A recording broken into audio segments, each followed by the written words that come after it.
네, 지금부터 더불어민주당 제81차 정책토론회를 갖겠습니다. 먼저 오원시 원내대표의 보도 발언이 있겠습니다.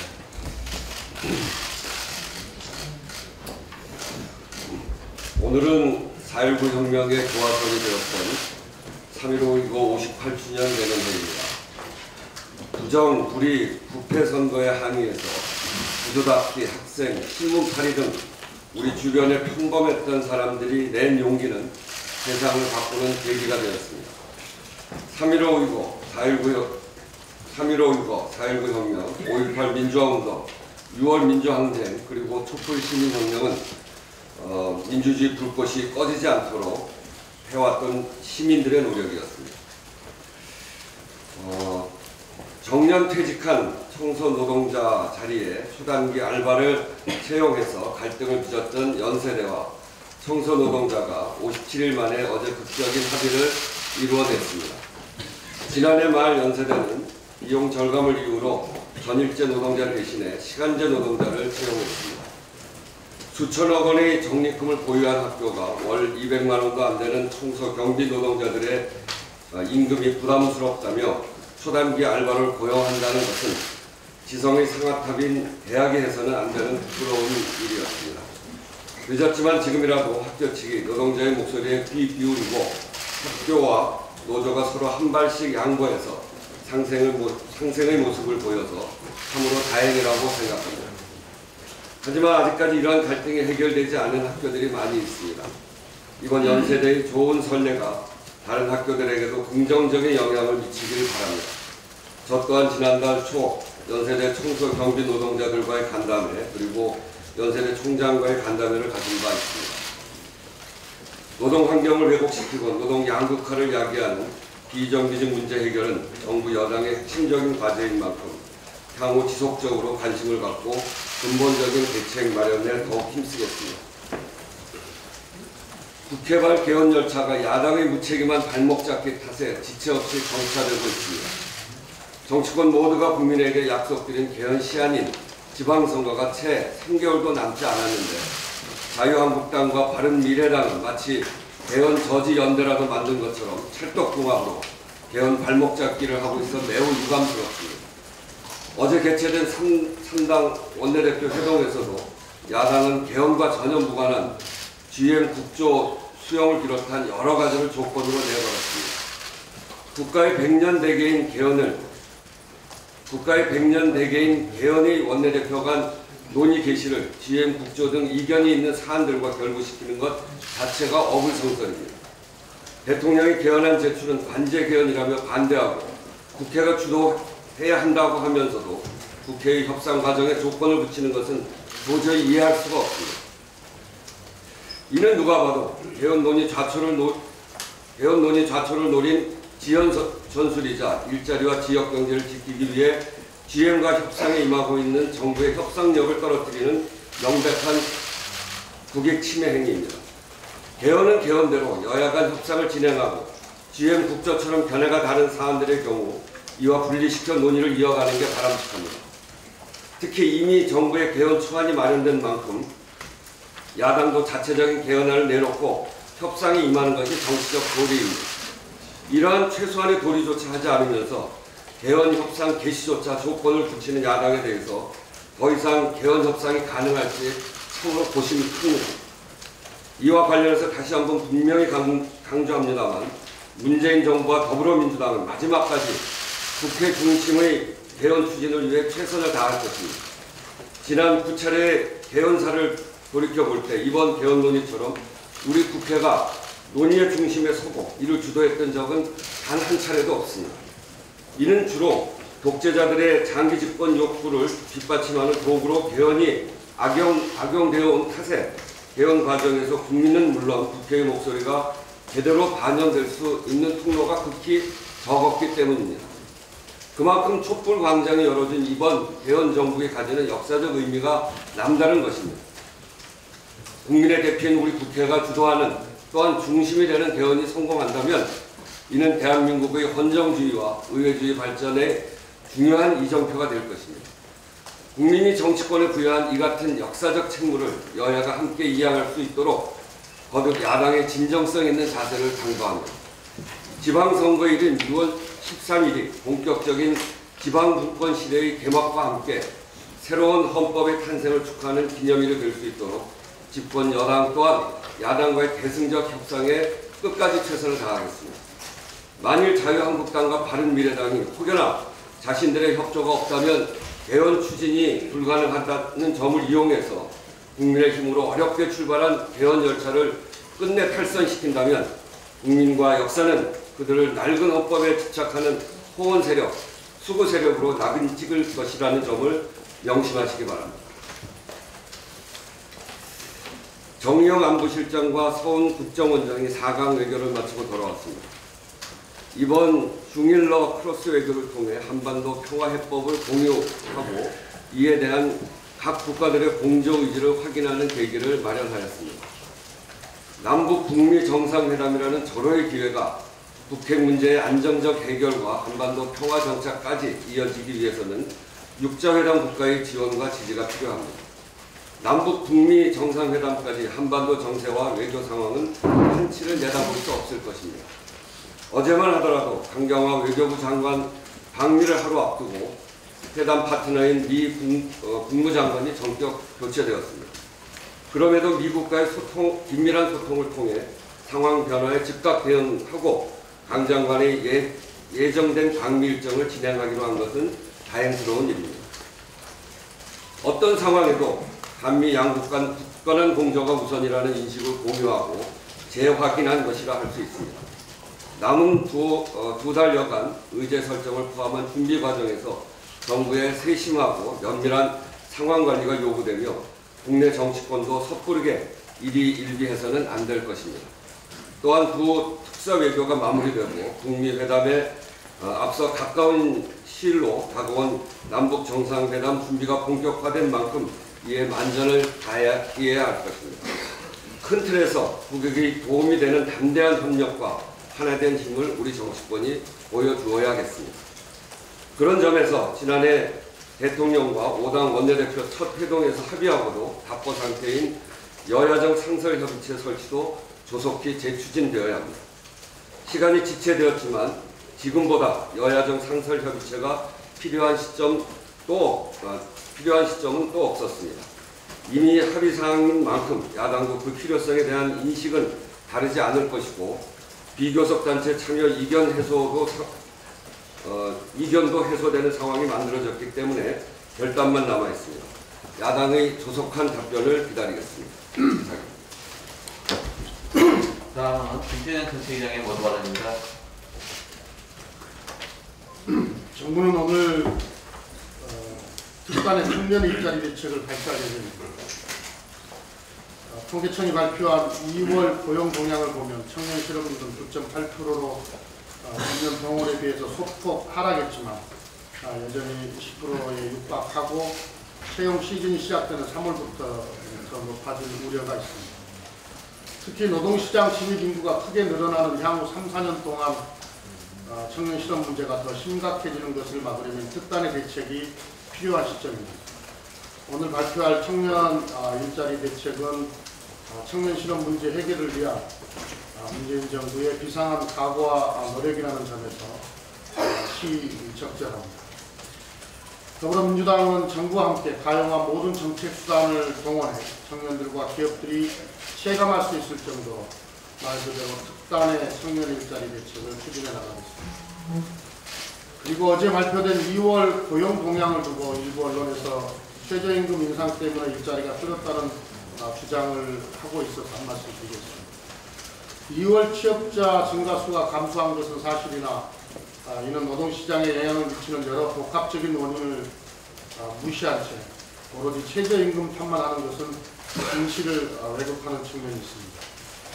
2월 고용 동향에서 종사자 지위별 취업자 현황만 보더라도 임금 근로자는 증가했으나 고용인원이 없는 1인 자영업자와 무급 가족 종사자가 감소한 것으로 나타났습니다.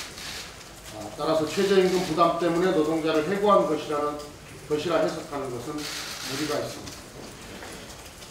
그리고 일부에서는 1월 초부터 무슨 일만 생기면 최저임금 탓부터 하는데 최저임금 인상의 효과는 시간이 더 지나야 객관적으로 평가할 수 있습니다.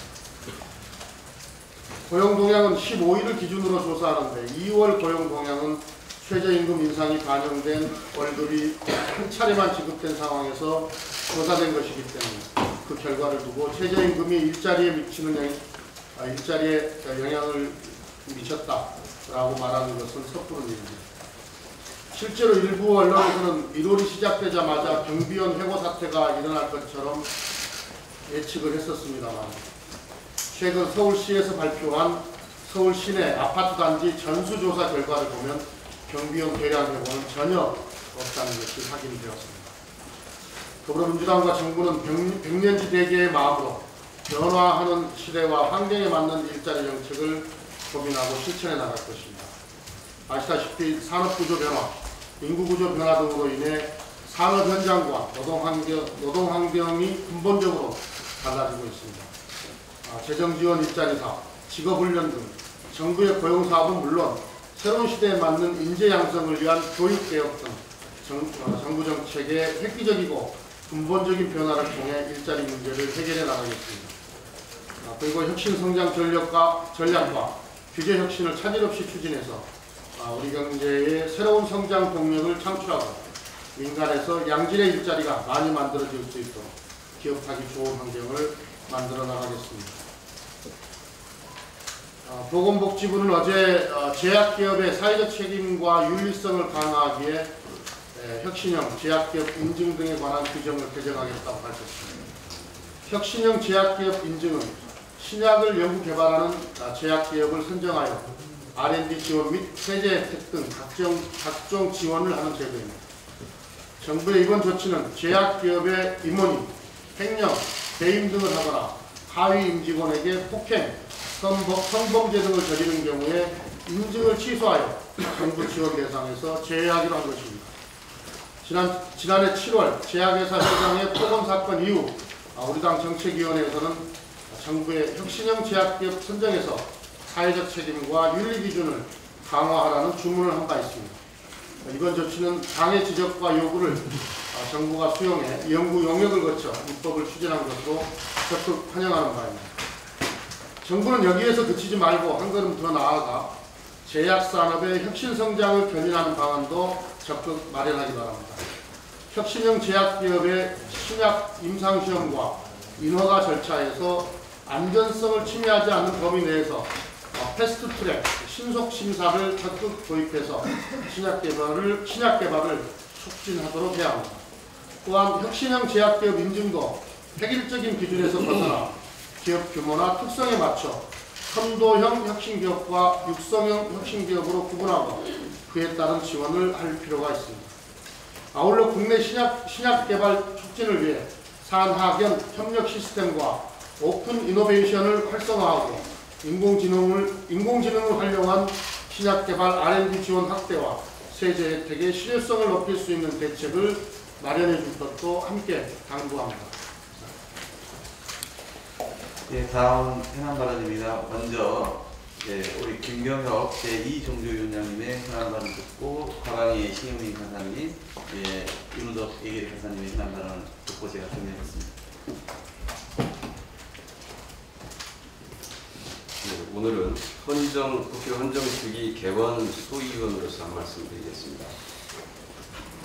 자유한국당의 공식 기본적인 개헌안이 없으니까 더 이상 지금 개헌 논의는 진척이 안 되고 있습니다. 자유한국당의 같은 당의 개헌특위 위원들의 주장도 의원내각제인지 이원정부제인지 대통령제인지 서로 각각의 주장만 있을 뿐입니다. 지금 시기적으로 보면 각 당의 입장을 가지고 협의하고 조율해서 조문화를 들어가야 될 시기인데 전혀 논의가 진척이 될 수가 없는 그런 상황입니다. 자유한국당의 개헌을 지방선거 이후로 넘기기 작전, 이것이 철회되지 않는 한 개헌 논의는 더 이상 가능하지 않을 것 같다는 판단입니다. 개헌안에 대해서 한 발짝도 나갈 수도 없고 지금 또 야당은 대통령의 개헌 발의만 결사적으로 지금 반대하고 있습니다. 그런데 이와 관련해서 우리 자유한국당의 지난 과정에서의 주요 발언들을 한번 살펴보고자 합니다. 김성태 원내대표는 2016년 9월 대정부 질문에서 황교안 총리에게 박근혜 정부 주도의 개헌을 강조했습니다. 30년 전 헌법 체결로는 담아낼 수 없다. 더 이상 미뤄서도 안 된다. 2017년 4월 보궐선거 때 치를 수 있게 헌법 제128조 1항 대통령의 헌법 개정 발의권이 명시되어 있고, 따라서 여야 정치권만 믿을 수 없기 때문에 정부가 나서야 한다. 이렇게 주장했습니다. 그 다음에 2017년 작년 9월달 대정부 질문에서도 이낙연 총리에게 2018년 지방선거 때 개헌, 4년 중임 분권형 대통령제, 문재인 대통령 개헌 공약 지켜지느냐? 지켜라. 이게 확인했던 사안입니다. 그 다음에 홍준표 대표는 지난 대선 때 2017년 4월 12일입니다. 대선 전에 개헌은 불가능하다. 2018년 지방선거에서 개헌 국민투표 동시에 해야 한다. 4년 중임 분권형 대통령제가 바람직하다. 국회 양원제 도입해서 갈등을 완화시켜야 된다. 행정수도 이전에 대한 조항 헌법에 넣어서 명문화시켜야 된다라는 말씀까지 하셨습니다. 그리고 2017년 5월 4일에는 개헌 시기는 내년 지방선거 중 필요하다면, 여기서 필요하다면은 국회에서 합의가 이루어지지 않는다면 정부도 개헌 발의안을 만들어서 국민투표에 부의해야 한다. 이렇게 주장을 했습니다. 그러던 것이 지금은 태도가 완전히 180도로 바뀌었습니다. 6월 지방선거까지 개헌을 완료하겠다는 약속, 여야 대선 후보의 지난 대선 후보의 공통 공약, 대국민 약속이었습니다. 자한당이 이 대국민 약속을 지키지 못한다면 납득할 만한 해명과 대국민 약속부터 먼저 선행되어야 합니다. 민생, 경제, 국핵, 남북관계 등 국정과제, 국정현안들 산적해 있는데 개헌만 붙잡고 질질 끌 수 없습니다. 반드시 6월 지방선거까지 개헌 완료해야 합니다. 국회가 이번 지방선거까지 개헌을 완료하지 못한다면 20대 국회는 더 이상 개헌할 능력도 자격도 없음을 스스로 입증하는 것입니다. 이상입니다. 네. 네, 다음은 신경민 과방위 전사의 현안 발언이 있습니다.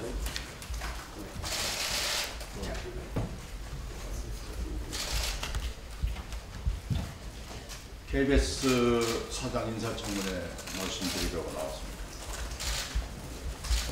KBS 사장 인사청문회에 대해서 자유한국당은 이 시각 현재까지 묵묵부답이다가 원내수석이라는 사람이 어저께 16일 내일로 예정된 고대영 전 사장 가처분 결정을 본 뒤에 인천 입장을 정하겠다고 얘기를 했습니다.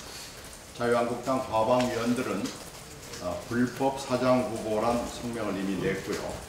방송 창업 피해자 지원 특위라는 것을 구성을 했습니다. 이분들 이 행태를 보면 의도는 알겠는데요. 법도 모르고 자신들이 과거에 KBS에 저지른 짓도 다 잊어버렸다고 볼 수 있습니다. 2008년을 돌아가 볼까요? 정현주 사장에 대한 불법 부도한 해임 당시 MB정권은 정 사장이 낸 가처분 신청을 무시한 채 신임 사장 임명까지 일사천리로 끝내버렸습니다. 결국 정 사장은 몇 년 뒤에 이 해임 무효 소송에서 이겼습니다. 원내수석이란 분의 말대로라면 법원 결정에 따라서는 청문회를 하지 않을 수도 있다. 또는 대법 판결까지 기다렸다가 인정을 하자. 이런 얘기나 마찬가지인데 이건 정말로 안쓰러운 정치 공세에 해당합니다. 입법 취지를 살펴보면 법원의 일은 법원이 하고 국회는 국회의 일을 하면 됩니다. 이 원칙으로 돌아갑시다. 16일은 가처분 결정을 기다릴 날짜가 아니고 청문 계획서를 채택하고 자료와 증인 요구, 의결을 해야 하는 마지막 날에 해당한다는 것을 잊지 말기 바랍니다. 이 안쓰러운 정치 공세에서 진짜로 한심한 점은 자신들이 저지른 흑역사에 대한 과거 인식입니다. 지난 9년 동안 방송과 언론을 만신창이로 만든 책임을 져야 할 그들이 아직도 과거는 아름다웠다는 착각과 미몽에 있음을 잘 보여주고 있습니다. 과거는요 항상 아름답지 않습니다. 잘못된 과거, 악취나는 과거에 대해서는 인정하고 반성하고 사과해야 합니다.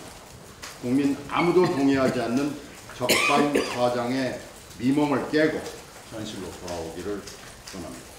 사족 하나 붙이겠습니다. 공직을 추구한다는 배현진 방송장악 피해 지원 특위 간사가 주장하는 MBC 조명 창고 유배에 대해서 이른바 특위가 실사를 한번 나가보길 바랍니다. 이와 함께 지난 9년 MBC 직원들을 유배에 보낸 곳, 냉난방과 기초시설조차 없는 이른바 사무실도 같이 실사하기를 원합니다. 공직을 하겠다는 사람이 거짓을 말하면 안 되기 때문입니다. 그리고 김환영 전 KBS 사장은 MB가 임명했고 박근혜가 해임했다는 사실을 기억해서 이 논의 근처에 어딘거리지 않기를 바랍니다. 이상입니다. 예, 다음은 윤호덕 예결위 간사의 현안 발언입니다. 네, 예결위 간사로서 말씀드리는 건 아니고요. 2018년도 최저임금 인상에 따른 열악한 처지에 있는 노동자들의 해고가 대량으로 우려된다는 목소리가 꽤 있었죠. 특히 아파트 경비원에 대한 걱정이 많았었습니다. 그리고 특히 야당의 유력한 지도자들께서 이 부분을 아주 강조하시면서 최저임금 인상에 대한 공격에 나서서 들었죠. 그런데 어제 서울시가 발표한 자료에 따르면 전혀 그렇지 않다는 사실이 조사 결과로서 입증되었습니다. 서울시가 어제 발표한 자료에 따르면 서울 지역 아파트 4,256개 단지를 전수조사한 결과 경비원 총 24,213명 중에서 인력이 줄어든 숫자는 305명, 즉 0.09%에 불과한 것으로 그렇게 확인됐습니다.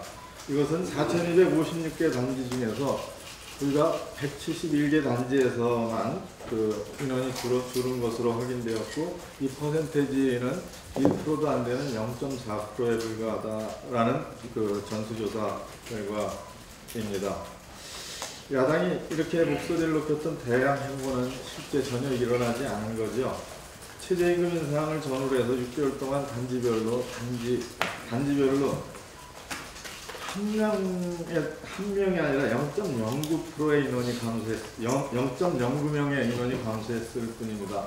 물론 이마저도 가문이 없었어야 하는데 대량 해고는 전혀 아니라는 말씀을 다시 한번 확인해 드립니다. 오히려 최저임금 인상 후 경비노동자의 월 평균 임금은 13만 5천 원이 늘었습니다. 그리고 늘었음에도 불구하고 일일 근무 시간은 한 28분 정도가 줄어들었고 휴식 시간은 39분이 증가했다고 합니다. 오히려 삶의 질이 나아진 거죠. 이번 조사 대상에서 단지별로 조사된 바에 따르면 정부에서 준비를 한 일자리 안정자금을 신청한 단지가 67%에 해당했다고 합니다. 정부 정책으로 마련된 일자리 안정자금이 최저임금 인상에 따른 어려움을 잘 소화해내고 충격을 완화시키고 있다는 것을 보여주는 조사 결과이기도 합니다. 공공 부분에 있어서는 임대아파트가 있습니다.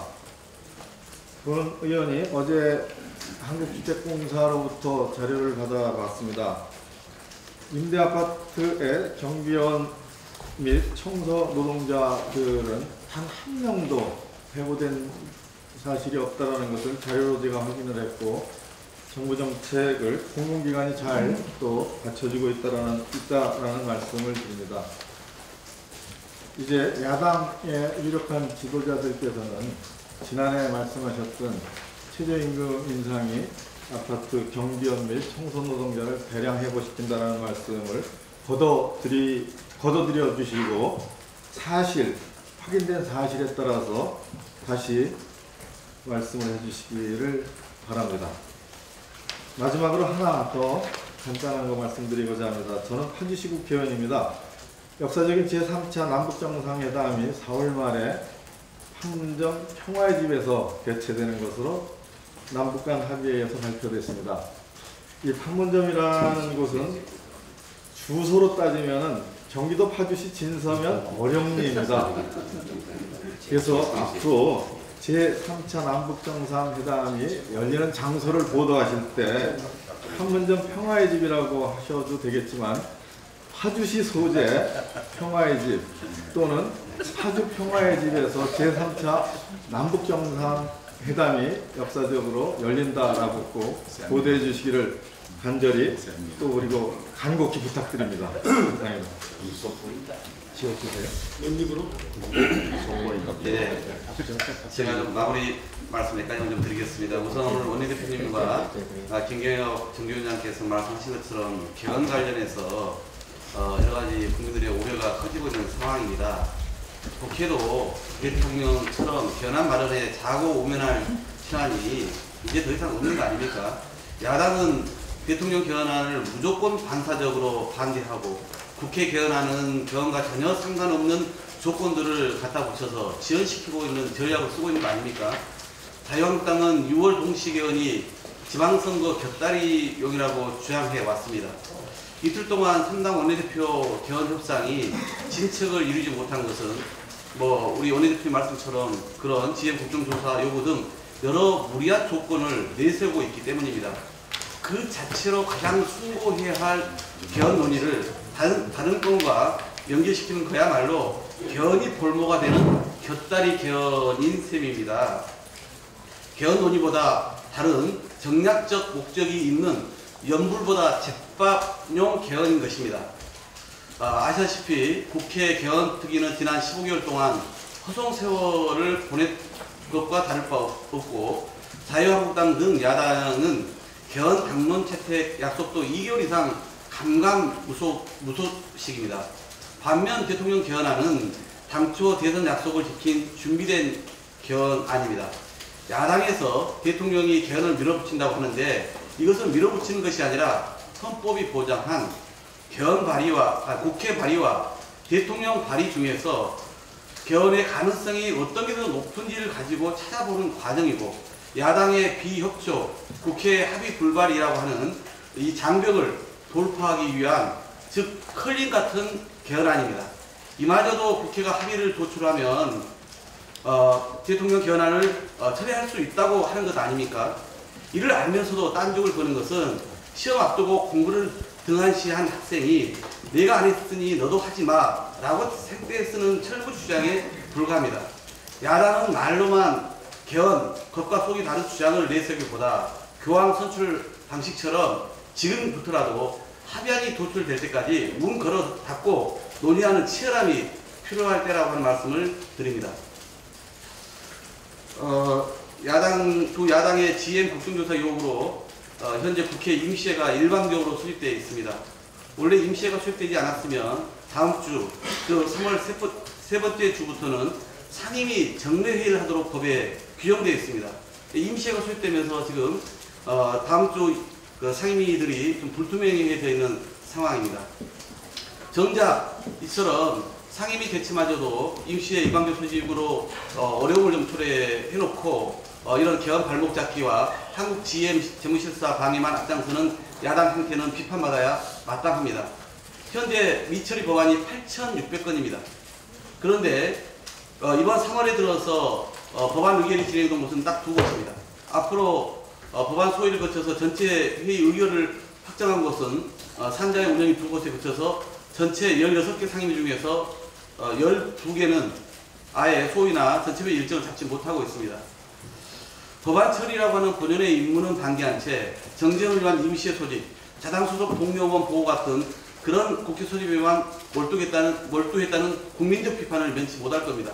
더구나 임시회 소집에 따라서 국회의원에게 회의 수당이 지급되는데 일하지 않는 국회, 수당만 챙기는 국회라고 하는 비판에 직면하고 있다는 것을 야당에게 경고합니다.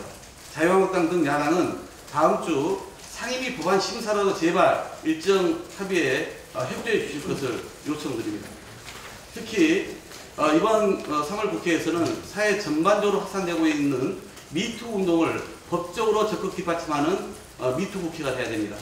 그런 점에서 우리 당은 관련 특위를 출범시켰고 또 여러 가지 법안 제출과 또 활동을 하고 있습니다. 20대 국회에 들어와서 젠더 폭력과 관련된 법안이 약 140건 제출되어 있습니다. 처벌 강화와 공소시효 배제 관련 법안이 39건, 2차 피해 방지 및 보호 강화 관련 법안이 38건, 스토킹과 지속적 괴롭힘 방지 관련 법안이 20건 등입니다. 이들 법안은 현재 법사위에 75건이 계류되어 있고요. 여가위에 18건, 한노위에 17건이 계류 중이고 이외에 정무위, 복지위, 기재위, 행안위, 과방위, 국방위, 운영위 등 11개 상임위에 거루 계류되어 있습니다. 이번 3월 국회에서 상임위 법안 심사에서 가장 우선 심사하고 처리해야 될 이 법안들이기 때문에 전체 상임위를 즉각 가동해 줄 것을 야당에게 재차 요청드립니다. 우리 그 신경민 간사께서 자유한국당의 방송장악 피해자 지원 특위의 출범을 이야기하셨는데 공영방송을 장악해서 망가뜨린 세력에게 동조하거나 빌붙어서 승승장구한 사람들을 피해자로 둔갑시키는 이런 경우를 봤습니까? 저는 권유하고 싶습니다. 방송장악 피해자 지원 특위가 아니라 방송장악 가해자 보호송사 특위로 가시는 게 마땅할 겁니다. 이상입니다.